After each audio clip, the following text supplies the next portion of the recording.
Bonjour, ici Valérie pour la chaîne Deux sexologues. Je vous présente aujourd'hui notre toute nouvelle série pour en savoir un peu plus.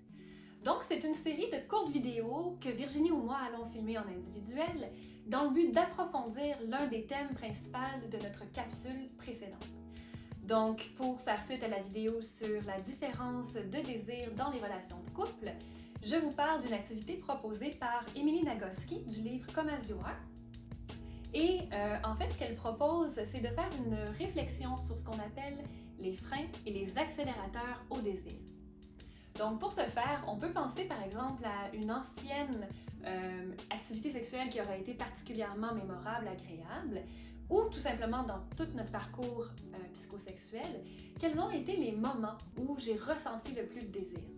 Quels ont été par exemple les contextes, les moments, la manière dont on a été séduit, quelles ont été, par exemple, les paroles, tout ce qui aurait pu en fait favoriser ce désir et la relation sexuelle. Donc, ce serait par exemple ce qu'on appelle les accélérateurs et de l'autre côté, on aurait les freins. Donc, pour les freins, c'est un peu la même chose, se dire, mais quels ont été par exemple les moments où j'ai ressenti une baisse de désir sexuel ou quels ont été les moments où je me sentais moins connectée à la sexualité et de quoi ils étaient composés ces moments. Est-ce qu'il s'agit, par exemple, de facteurs personnels comme je ne me sentais pas très bien? Est-ce que c'était un contexte social, de couple, financier? Quelles ont été les approches qui ont fait que je me sentais moins bien?